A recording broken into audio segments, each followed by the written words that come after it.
അതായത് ഞങ്ങളതിൽ ഉറച്ച നിലപാട് സ്വീകരിച്ച പാർട്ടിയാണ്. ഇപ്പോഴല്ല, മുമ്പ് തന്നെ. ആരാണോ ഇതിന് ഉത്തരവാദി അതിന് കൃത്യമായി ഹൈക്കോടതിയുടെ നിർദ്ദേശാനുസരണമുള്ള SIT വെച്ച് അന്വേഷിച്ച് ആവശ്യമായ നിലപാട് സ്വീകരിക്കണം എന്നൊന്നും. ഒരു തരി സ്വർണം അയ്യപ്പൻ്റെ നഷ്ടപ്പെടാൻ പാടില്ല എന്നുള്ളത് 2. ആരാണോ ഉത്തരവാദി അവരെ നിയമത്തിന് മുമ്പിൽ കൊണ്ടുവരണം എന്നുള്ളത് 3. അതിലാരായാലും അവരെ സംരക്ഷിക്കുന്ന നിലപാട് പാർട്ടി സ്വീകരിക്കില്ല, ഗവൺമെൻറ് സ്വീകരിക്കില്ല എന്നുള്ളത് 4. ഈ നിലപാടാണ് പാർട്ടിയുടെ നിലപാട്. അന്നും അതെ, ഇന്നും അതെ, നാളെയോ തന്നെയാണ്.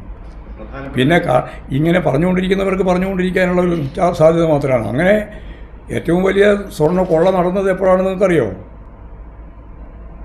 1985 ഏപ്രിൽ മാസം 1-ാം തീയതിയാണ്.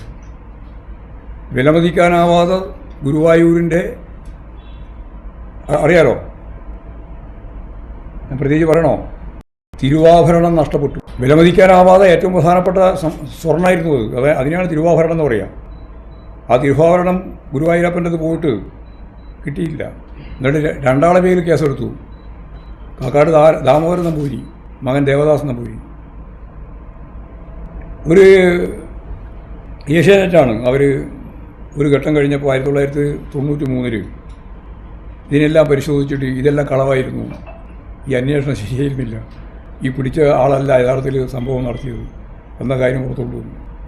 ഹൈക്കോടതി പ്രത്യേക അന്വേഷണം നടത്തി. അന്വേഷണം നടത്താൻ വേണ്ടിയിട്ട് ജസ്റ്റിസ് കൃഷ്ണനുണ്ണിയെ ചുമതലപ്പെടുത്തി. അവരാണ് ഞെട്ടിപ്പിക്കുന്ന കഥ പിന്നീട് പുറത്തുകൊണ്ട് വന്നത്. ഇതൊക്കെ UDF എന്ന് പറഞ്ഞുകൊണ്ടാണ് ഇങ്ങനെ പറഞ്ഞത്. എവിടെ പോയി തിരുവാഭരണം? അതിന് ഒരു തരി സ്വർണ്ണം തിരിച്ചു കിട്ടിയില്ലല്ലോ. അപ്പോൾ ഉണ്ടാകുന്ന സംഭവങ്ങളെ കൃത്യമായിട്ട് പരിശോധിക്കണം. ഇവിടെ SIT കൃത്യമായിട്ട് പരിശോധിക്കുകയാണ്. ഒരു തരി സ്വർണ്ണം ഒഴിയാതെ കൃത്യമായിട്ട് തിരിച്ചു കൊണ്ടുവരുന്നതാണ് എൻ്റെ ഉറച്ച വിശ്വാസം. അതിനാരായാലും അവരെ പേര് നടപടിയെടുക്കും, നിലപാട് സ്വീകരിക്കുകയും ചെയ്യും. അത്രയും കാര്യങ്ങൾ പരസ്യമായി പറഞ്ഞിട്ടുള്ള പാർട്ടിയാണ് CPIM. അതിനെപ്പറ്റി പറയുന്നത് കേട്ടോ. പാർട്ടി നടപടി നിങ്ങൾക്ക് തിരക്ക്. പാർട്ടി നടപടി ഗുണമുണ്ടെങ്കിൽ ഈ പാർട്ടിയിൽ തീരുമാനിക്കുക. അയാൾ രാഹുൽ മാങ്കൂട്ടത്തെ പോലെ കോൺഗ്രസിൻ്റെ തെരഞ്ഞെടുപ്പ് പ്രവർത്തനത്തിനും പോയിട്ടില്ലല്ലോ. അയാൾ ജയിലിലല്ലേ ഉള്ളത്. ഈ കിടക്കുന്ന ആളെ സംബന്ധിച്ചിടത്തോളം പുറത്ത് വന്ന് പ്രവർത്തിക്കുന്നുണ്ടെങ്കിലല്ലേ ഞങ്ങൾ ഇടപെടേണ്ട കാര്യമുള്ളൂ. നിങ്ങളുടെ എല്ലാം ശരിയായ നിലപാട് സ്വീകരിക്കും. അതിനൊന്നും നിങ്ങൾക്ക് സംശയം വേണ്ട. പാർട്ടി ആയിരുന്നു, അതുകൊണ്ട് നിങ്ങൾക്ക് അതിന് കുഴപ്പം തന്നു. നടപടി എടുക്കുമല്ലോ, പോരെ?